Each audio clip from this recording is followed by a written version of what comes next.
أعزائي متابعين صفحة خيرات الشام، يسعد مساكم جميعا. بنرحب فيكم للمرة الخامسة على التوالي مع حلقة جديدة ومميزة. يلا مع بعض نتابع هالتقرير ونرجع لكم من جديد. مشروب المتة يلي شاغل كتير من زبايننا الكرام يلي جديد عليهم، رح نعرفكم عليها بشكل سريع ومفصل. هي من الشجيرات البرية دائمة الخضرة، حيث عرفت بوجودها داخل الدول بأمريكا الجنوبية. ومن أكثر المناطق التي اشتهرت بالمتة هي دولة الأوروغواي، ويطلق على المتة في هذه الدولة اسم الشاي الأسود. وانتشرت فيما بعد هذه النبتة في دول عربية، ومن بين هذه الدول التي تكاثرت فيها زراعة هذه الشجرة لبنان وسوريا، لأن شجيرات المتة وجدت المناخ المناسب في سوريا ولبنان لكي تنمو. وتحتوي المتة على الكثير من الفوائد والمكونات، فمن مكوناتها تحتوي المتة على نسبة 3% من الكافيين،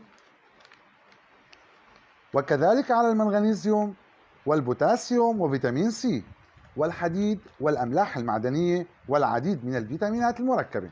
ومن فوائدها تعتبر المتة منشطا جيدا للقلب والأعصاب، وتساعد على التخفيف من الصداع، وتخفف من أعراض ضيق التنفس، وتعمل المتة على تقوية العضلات لدى الرياضيين، وتساعد على تقوية مناعة الجسم. وأكثر اللاعبين شهرة بشربها اللاعب ميسي لاعب برشلونة. ولا أنصح بشرب المتة للنساء الحوامل، ولا أنصح أصحاب مرضى القلب بشربها، وعافانا الله وإياكم.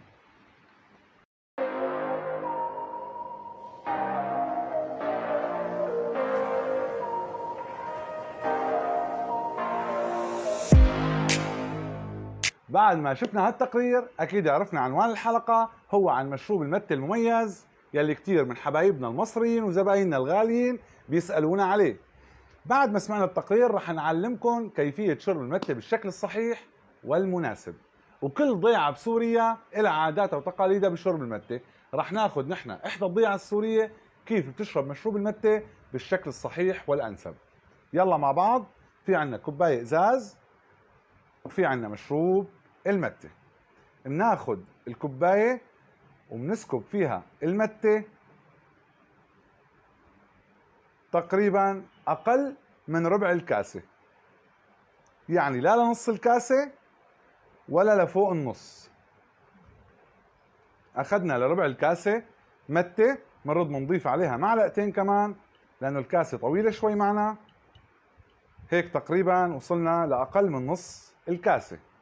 قبل ما نسكب عليها الماء الساخنة بنحط شوية مي باردة نظيفة لنقع مشروب المتة، وما بيعدي عملية النقع هاي ما بتعدي النصف دقيقة بالكتير.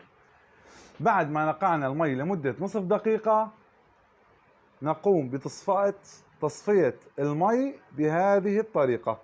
المي بنصفيها وهي عملية غسل لا أكثر ولا أقل، عملية غسل مشروب المتة. تخلصنا قدر الإمكان من الماء الصفراء الموجودة داخل المتة. بعدين بنضيف قليل من السكر على حسب الرغبة. أنا مثلا برغب معلقتين سكر. بعدين بجيب المصاصة الخاصة بمشروب المتة، ومن دون هاي المصاصة ما بنقدر نشرب مشروب المتة، ونضعه بهذا الشكل. بعدين بنجيب المي الساخنة. طبعا المي لما تغلي وتسخن توصل درجة حرارة ما بنسكبها فورا على المتة مشان المتة ما تفرط. بنخلي المي تدفى شوي تهدى من الغليان، وبعدين بنقوم بسكب الماء الحارة وليس المغلية وليس الدافئة. هيك صارت معنا كاسة المتة جاهزة للشرب تماما. وهيك صارت المتة معنا جاهزة للشرب وصحة وميت هنا. هلا بإمكاننا نحن نضيف مع المي الحارة عود من القرفة أو قليل من القرنفل، أو منضيف على الماء الحارة عصرة ليمون، أو منضيف على الماء الحارة حبهان. مشان نعطي نكهة للمتة على حسب الرغبة.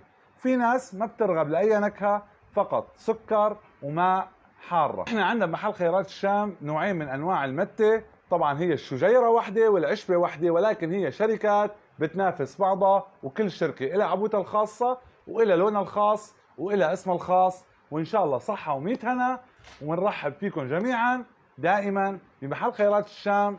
خيرات الشام اسم يتردد وثقة تتجدد. وإن شاء الله الحلقة تكون نالت إعجابكم وتصبحوا على ألف خير.